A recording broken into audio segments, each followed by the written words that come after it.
This is Mark Bell from SuperTraining Gym. SuperTraining Gym, the strongest gym in the West. Today we're here in Sebastopol, California, and it is freaking hot. That's why we're in the shade. But today I'm going to talk to you about protein leveraging, and I want to discuss something that I think would be really helpful to a lot of you, and it's this idea right here. If protein is in place of carbohydrates, that would probably be helpful for you. But if protein is in place of fat, I think that might even be more effective for you. Let me explain what I'm talking about here. And let me first say that I've been doing this stuff for a long time. I started lifting when I was 12, so I got 31 years of lifting experience and have about the same amount of time in researching, just how to get bigger, how to gain more muscle, how to hold on to muscle, how to stay in good shape, how to stay lean. I at one point squatted 1,080, benched 854, and deadlifted 766, so I knew how to get big and strong as well. But it took me a while to figure out how to get lean, how to get jacked and tan. But at this stage in my life, the reason why I'm so obsessed and I love sharing out this information is the style of stuff that I'm doing now is with the least amount of effort. And that's what I want to try to share with you, and I want to try to share with the general public, because I want people to understand that nutrition doesn't have to be complicated. Carbohydrates aren't bad. They can be bad though. And what I mean by that is carbohydrates that have a lot of different ingredients in them. Carbohydrates, when you're talking about processed carbohydrates, or we start talking about kind of mixing carbohydrates together, we talk about something like cereal or ice cream or pizza. These things aren't inherently bad, but how we handle them is bad. And they are designed in such a way that with ice cream in particular, ice cream has a good amount of salt in it as well. So it's got a salty flavor to it, it's got a sweet flavor to it, and it has a good amount of fat. Pizza is similar in some way. It's salty, it has a carbohydrate component to it. It's not sweet, but it has a carbohydrate component to it, and then it has a fat component to it. And it makes it easy to eat, and it makes it very easy to overeat. So what protein leveraging does, and what I'm talking to you about today, is protein leveraging will help you drive down your hunger. And protein will give your body a signal. When you're halfway through eating a chicken breast and you have another chicken breast to eat, you're like, man, I thought I was a big boy. I thought I could handle a lot of food. You're really looking at that other piece of chicken breast and you're like, man, I don't know if I'm going to be able to get through that. Whereas if you had chopped up chicken breast with some rice and some teriyaki sauce, that would be easier, because now we're starting to mix ingredients and it makes it easier for you to eat, makes it a little easier for you to get through. But what I'm talking about, when you start to replace some of your calories with protein, again, it's my belief that protein shouldn't have 4 calories per gram like it does. It should only maybe have 1, or it might even maybe only have 0. Because it's not really a great energy source. Carbohydrates are a great energy source, and fats are a great energy source. But if you start to replace your carbohydrate intake with protein, you'll find yourself more satiated. You'll find yourself maybe just eating a little bit less overall. Now, this isn't going to happen overnight. I'm talking about eating more protein for a period of time, eating protein in place of your carbohydrates for a little while. Now, if you start to replace some of your fats with your protein, a similar thing will happen. But remember, fat has a lot more calories to it, so it would have an even bigger impact. But if we increase the overall protein percentage by quite a bit, we start going from 15%, which the average American has, I think, somewhere between 12 to 15% of protein per day, which is absolutely pathetic. We need to get that way up. And then from there, we need to drive down the amount of carbohydrates that you're eating and the amount of fat that you're eating. Now, we're not on a low-fat, low-carb, high-protein diet forever, but this can get you great results very, very quickly. Now, with fat, you want to be careful and cautious that you don't bring down the fat to levels that negatively impact your hormone levels. So I would say like a good place to start is about with 80 to 100 grams of fat, depending on your size. But I know some people that do bodybuilding style diets or even flexible dieting, and they're way down with their fat, down to 60, down to 40. I don't even think I would ever recommend that. I'd rather see somebody do some cardiovascular training to bring off those last couple of lbs for a bodybuilding show, rather than bring their fats that low, because I think it's too damaging and I think it's hard to reverse your way out of it. If you take the overall amount of carbs that you're currently eating, take the overall amount of fat that you're currently eating, And if you were to replace that with protein, you took your protein from 15% to about 30%, you're not going to notice results from 1 week to the next and 1 month to the next and so on. You're going to notice results about every other day. And from what I'm doing right now, if I was to implement cardio, I'd probably see results like pretty much every single day. But I'm seeing small changes in my body just about every other day. Different forearm vein, different bicep vein, and this is working well for a lot of people that I've been helping, assisting, coaching, and so on, along with thousands of people that Ted Naiman is also working with. Now, people sometimes will say, well, how much protein can you digest at one time? Well, nobody really has that information. Nobody really has a clear picture of that. But if you think about it from an evolutionary standpoint, why would it make sense that we would fast and then we would feast and then you wouldn't be able to use the protein they ate?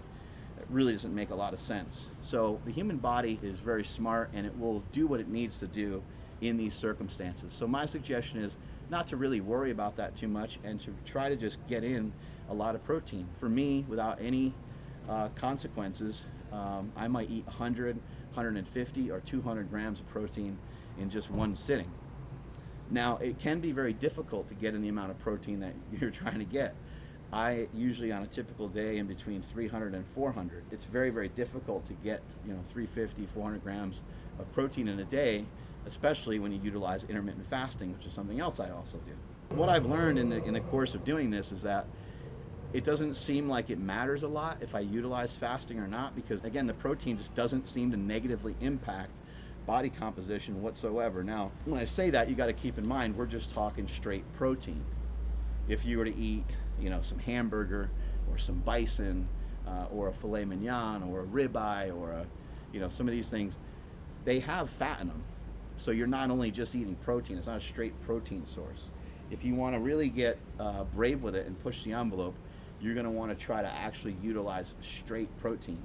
And you're going to do that through chicken breast, turkey. There is some fat in chicken breast, turkey, egg whites, whey protein.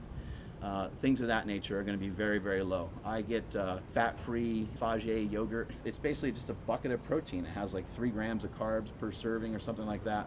So all these things are assisting in me being able to drive up the overall amount of protein that I am trying to consume every single day, and it's helping me to drive down the overall amount of calories. Now, another cool thing that happens when we do this is we absolutely need energy from somewhere. So what's our choice now? The guy that says that has a book called The War on Carbs, and the guy who's got The War on Carbs on his shaker cup. I now have shifted some of my thoughts, and I'm eating a little bit of carbohydrates. Now, when I say a little bit of carbohydrates on a given day, on a day where I really get after it, on a day where I run, on a day where I train hard with some good savage lifting going on, I might have 200 carbs in that particular day. On the way here today, I ate an apple, and this morning for breakfast, I had a little thing of oatmeal, which probably had about 20 net carbs or so, something like that. But on most days, on days where I'm not working out, multiple times or something like that, or in days where maybe my energy expenditure is a little bit lower, at the most, I might be around 100 or 150. So the carbs are somewhere between 100 and 200. I know that people are obsessed with all these numbers. I am not, and the only reason why I even have any information to give you about the numbers is because I know that you want them. And so as I'm going through my day, I try to pay attention. I'm like, okay, there's an apple. All right, I ate an orange. How many times a day do I eat carbohydrates though?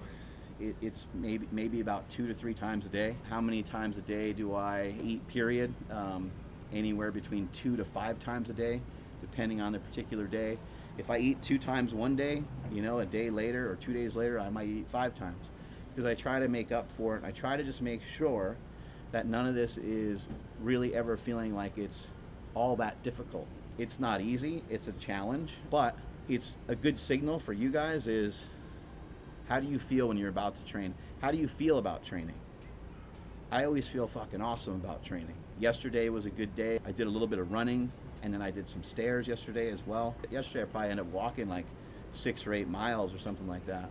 When I woke up today, because I did so much yesterday, I was a little bit of a bitch when I woke up. I was like, I don't want to go for a walk.